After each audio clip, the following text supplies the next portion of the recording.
Beaucoup de gens ont parlé de cette tentative de coup d'État. Et je vous dis que moi, Keïta, je vous ai toujours dit que je ne mets jamais ma bouche dans quelque chose tant que j'ai pas la certitude. Ça, c'est un. Je ne parle jamais de quelque chose quand j'ai pas la preuve. Ou je suis pas certain que après mes propos, la preuve ne sortira pas. Et aujourd'hui, j'ai non seulement la preuve pour laquelle il y a eu tentative de coup d'État au Burkina Faso, c'est la vérité. Les premières, je ne m'étais pas intéressé parce que je vais vous donner les raisons pour lesquelles il y a eu tentative de coup d'État. On vous a expliqué les événements qui ont plus ou moins, mais on ne vous a pas dit réellement pourquoi il y a, où il y a, où il y a. On ne vous a pas dit pourquoi. Mais on vous a expliqué les comment. En philosophie, on dit, il y a les comment et puis il y a les pourquoi. Et les pourquoi sont plus importants en questionnement que les comment. Parce que les pourquoi vont vous donner les explications des comment. Mais si vous perdez votre temps dans les comment et que les pourquoi vous échappent, vous ne comprendrez rien. Et la philosophie de Keïta dans le domaine de la communication, ce sont les pourquoi. Les pourquoi qui orientent. Ensuite, je ne sais même pas par quoi commencer. Il y a tellement beaucoup de choses à dire. Mais j'ai vu aussi des gens qui se sont attaqués à Fort Yasimbe et en même temps à l'AES, le Sahel, pour dire que nous avons un faux allié et que Fort Yasimbe et que le Sahel a tout sauf des panafricains du fait que nos présidents ont décidé peut-être de collaborer avec le Togo, donc ça pose un problème.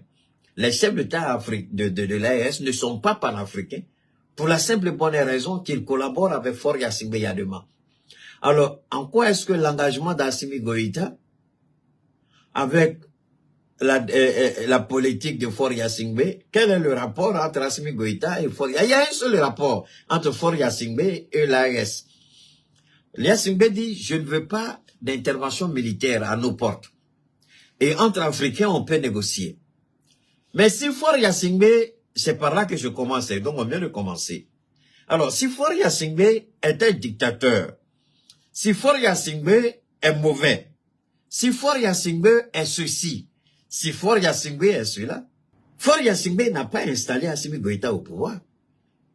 Fort Yasimbe n'a pas installé le capitaine au pouvoir. Fort Yasimbe n'a pas installé le général au pouvoir.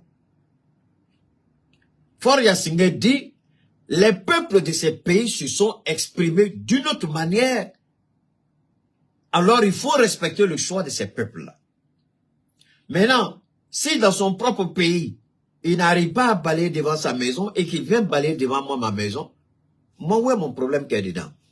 Dans la mesure où devant ma maison est propre, si devant sa maison est sale, moi, où est mon problème qui est dedans? C'est maintenant, c'est quand il va chercher à s'attaquer à moi, qu'en ce moment-là, moi, je vais lui dire, c'est pas de l'hypocrisie, c'est ce qu'on appelle le pragmatisme diplomatique, le pragmatisme rationnel, le pragmatisme des faits, le pragmatisme politique. L'ennemi de ton ennemi, ou mais ton ennemi n'est pas obligé d'être mon ennemi, mon ami n'est pas obligé d'être ton ami, nous sommes en politique. Vous pouvez ne pas être d'accord avec Fort Yasimbe, mais c'est pas parce que Fort Yasimbe est votre ennemi qui sera moi mon ennemi. En quoi est-ce que Fort Yasimbe, qu'est-ce qu'il a fait pour mériter d'être mon ennemi? Ou pour me pousser au point d'être son ennemi? Qu'est-ce qu'il m'a fait Fort Yasimbe? On avait parlé de la tentative de coup d'État du capitaine Ibrahim. Pourquoi il y a eu tentative de coup d'État? Pourquoi il y a eu tentative de coup d'État? On a essayé, la plupart des intervenants, c'était les comment. Comment, mais on n'expliquait pas le pourquoi. Partagez, je vous en prie, faites monter le mercure. Mais je vais vous amener à écouter le pourquoi. C'est toujours bien de parler à ceux de dehors avant de revenir en famille. C'est ce qu'il fallait faire. Et aussi, ce temps passé, c'était nécessaire pour qu'on puisse observer, que vous puissiez observer ce qui se passe. Et je pense que s'il y a des gens qui doivent véhiculer l'idéologie que nous voulons faire passer, c'est bien vous qui travaillez à la maison centrale. Et je pense que durant ces 15 mois, vous avez pu observer beaucoup de choses avec moi, dans l'administration, un peu partout. Vous avez pu observer l'évolution de la situation. On va continuer d'écouter. Et je pense qu'il était temps, donc, en début de cette année, qu'on puisse se donner un nouveau départ pour l'institution, mais aussi pour le pays entier. Il y a une pratique qui se passe dans tous les ministères. On a remarqué ça. Lorsque vous demandez un travail, automatiquement, c'est un cabinet d'études externe. On donne au cabinet pour faire l'étude et c'est coûteux. Mais de vous à moi, écoutez, vous savez très bien, la plupart du temps, le cabinet se retrouve être le cabinet soit du ministre ou de quelqu'un en tout cas dans le ministère. Est-ce qu'on se comprend? C'est du vol. Disons-le clairement, ce n'est pas bien. Vous êtes par exemple informaticien. On vous demande un travail dans ce domaine. C'est vous qui êtes censé le faire. Sinon, à défaut, il faut remonter vers des institutions, en tout cas, peut-être qui puissent vous aider à le faire. La première des choses que les gens font, c'est un dossier rapidement, on recrute un cabinet et on les donne. Et derrière lui-même, il part travailler. On a observé ça. Mais vous croyez réellement que ce que le président est en train de dire ici, c'est un cas isolé? Vous croyez réellement que c'est au Burkina?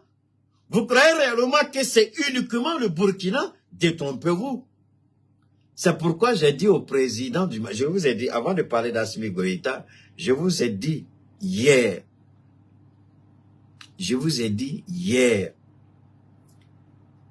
Et en début de notre émission, je vous l'ai dit.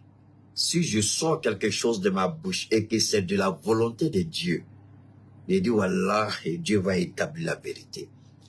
Et j'ai dit au président Assimi d'arrêter de dire les acquis démocratiques. Voilà un des éléments des acquis de ce qu'on appelle acquis démocratiques. Et le capitaine Traoré n'a jamais parlé d'acquis démocratiques. Le général Tiani n'a jamais parlé d'acquis démocratiques. Mais c'est chez nous au Mali qu'on parle d'acquis démocratiques. C'est pourquoi j'interpelle mon président par respect, par amour, par considération. Il peut continuer à le faire, c'est lui le chef, c'est lui le président. Mais ça n'en honore pas le pays. Ça n'honore pas la mémoire de ceux qui ont donné leur vie. Parce que s'il y avait acquis démocratique, personne ne serait sorti dans la rue pour donner sa vie pour que les choses changent. Mais des gens sont morts. Donc il n'y a pas d'acquis démocratique. Il y avait de la manipulation, de la magouille, de la tromperie. Il n'y avait pas de démocratie au Mali. Donc on ne peut pas parler d'acquis dans ce... Mais écoutez, rappelez-vous très bien que j'avais fait une direct sur tout ce que le capitaine va dévoiler ici. J'ai dit au Mali, les cabinets de recrutement. Ici, il parle d'abord d'études. Au Mali, ça se fait. Même aujourd'hui, je vous parle là. Quand la ministre de l'énergie, celle qui a en charge de l'EDM, a choisi un natif, un fils du Mali, pour faire les études de l'audit. Et puis je suis sorti, j'ai parlé. Parce que celui qui a fait l'audit, son meilleur ami avec qui il mange tous les jours, par hasard comme ça, il m'a trouvé chez un de mes techniciens. Quand je dis technicien, ça n'a rien à voir avec ici. Hein. Un électricien, parce que c'est à lui seul que je fais confiance pour faire l'entretien de mon véhicule. Parce que tout le monde ne peut pas toucher à ça. Donc j'étais là-bas et puis on causait. Et en même temps, il faisait aussi l'entretien du véhicule de Gaussou qu'on venait à peine d'acheter. Donc le monsieur m'a trouvé là-bas, il a commencé à parler. C'est là qu'il m'a dit, le monsieur qui a fait l'audit, un Malien, les agents de l'EDM ont essayé de le soudoyer avec une nouvelle voiture Hilux Toyota qu'il a refusé. Vous vous rappelez de ce direct-là? Et le lendemain de ce direct, il y a un vieillard qui m'appelle au motif que j'étais le meilleur des meilleurs et qu'il voudrait me remettre un prix. J'ai dit, toi, tu es un idiot. Tu crois que Keïta, c'est comme ça, on peut l'avoir? Tu veux me remettre un prix? Pourquoi vous n'organisez pas une cérémonie? Pour que le monde sache que vous êtes en train de remettre un prix à Keïta. Et toi, tu veux me rencontrer personnellement pour me remettre un prix. Ça, c'est le jour où j'ai tapé sur EDM. Donc, ils avaient préparé leur coup. Ils croyaient que j'allais tomber dedans comme un idiot, comme quelqu'un qui est né de la dernière pluie. J'ai dit, si vous saviez ce que Dieu met dans ma tête, tous vos plans là, vous allez ignorer ça. Parce qu'avant que vous commenciez à réfléchir déjà là, Dieu m'a déjà prévenu. Donc, c'est de ça qu'il va parler. Les pays pauvres, je vous ai dit aussi que dans nos ministères, tant qu'il y aura ce qu'on appelle les collaborateurs, les conseillers français dans nos ministères, ces gens de pratique ne vont pas changer. Et c'est la DGSE qui fait ça. Il dit ça fait 15 mois, c'est-à-dire depuis qu'il a pris le pouvoir, 1 an et 3 mois, il a pris le temps, c'est-à-dire les 12 mois, plus les 3 mois, 15, il a pris le temps de regarder des pratiques. Même pendant la transition, il y a les Burkinabés qui n'ont pas eu peur, qui ont continué les mêmes pratiques du passé. Et ces mêmes pratiques-là, on les fait au Mali, ou on le faisait au Mali, où on a diminué. Mais ce qui est toujours d'actualité, là, c'est ça que vous allez écouter. Écoutons, ça, on a voulu faire pour les Il fallait donc un long temps d'observation pour comprendre et confirmer les mauvaises habitudes des gens dans l'administration. On veut faire en sorte que certaines institutions telles que l'ANSA puissent être ces cabinets-là. Là où ils seront limités, ils vont dire qu'ils ne peuvent pas, il faut qu'ils recrutent des experts dans tel domaine. Ils vont recruter et ils vont le faire. Mais la plupart des travaux qu'on essaie d'effectuer dans la plupart des ministères, il y a de la ressource à l'académie pour le faire. Donc, ça sera opérationnel cette année et très vite pour qu'on arrive à économiser un peu. On n'est pas contre, il y a beaucoup de privés très développés. Donc, les cabinets privés peuvent servir aussi, voilà, à faire des études pour beaucoup de structures privées. Mais il faut pas que l'administration, on recrute des compétences et à chaque fois qu'il y a un travail, il n'y a pas de compétences. Il faut repartir encore vers un cabinet privé. C'est du vol, c'est de la triche et on va mettre fin à ça.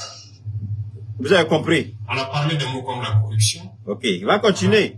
Mais ça continue. La lutte contre le terrorisme, oui, il y a des avancées, il y a beaucoup de choses. Mais il faut que nous reconnaissions qu'il y a un volet sur lequel montez le mercure. Il n'y a pas eu une lutte acharnée. C'est la corruption, c'est la lenteur administrative. En tout cas, l'administration en général. Si vous voulez, il faut reconnaître que ça n'a pas marché. Même jusqu'au Mali aujourd'hui, ce volet au niveau de l'administration, cette corruption, cette manipulation, cette tendance à la lenteur administrative, c'est ce qui a gangréné nos démocraties. Et c'est ça que moi je dis, c'est à cause de ça que j'ai dit au président Assimi Goïta d'arrêter vraiment de dire les acquis démocratiques. Parce que les acquis démocratiques, voilà les conséquences. Lenteur administrative, corruption, manipulation, vol, pillage. De quel acquis on parle dans ces conditions-là, monsieur le président? Moi, je voudrais bien.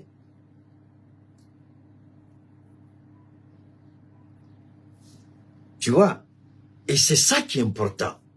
C'est ça qu'il faut comprendre. Monsieur le président Assimi Goïta, nous n'avons rien contre vos conseillers, mais il y a beaucoup encore qui doivent retourner sur les bancs. C'est pas le gros diplôme là qui est frère Keïta, billahi tallahi. Je le jure sur le Coran. Je m'en fous du diplôme que vous avez. Venez me prouver que moi, ce que je dis, j'ai tort, c'est tout. Si vous en avez les compétences, vous avez pris à l'école, non? Moi, c'est Allah qui a mis dedans. Entre vous, là, votre école sur les bancs, et puis Allah, là, qui vaut quoi, là? Venez. Je vous attends. Depuis que je lance des filles, je vois personne. Si vous êtes sûr de vous-même, venez. Mais voilà, aujourd'hui, on me donne raison. Ce n'est pas fini. Hein. On va continuer d'écouter. Mais pourquoi ça n'a pas marché? C'est parce qu'on s'était donné un temps pour sensibiliser, pour parler aux gens, pour que les gens comprennent. Tant dans l'armée que dans le civil, hein, que les gens comprennent où est-ce qu'on va, pourquoi il faut cesser l'habitude. Donc pas que les gens ne comprennent pas, ils font semblant et se disent qu'on ne prendra jamais de mesures. Aujourd'hui, il y a tellement de lois qui ont été votées pour protéger les travailleurs. Alors, c'est pourquoi il y a tellement de lois qu'on a votées pour protéger les travailleurs, que les travailleurs sont devenus tellement laxistes qu'ils se permettent certaines perversions morales au sein de leur bureau.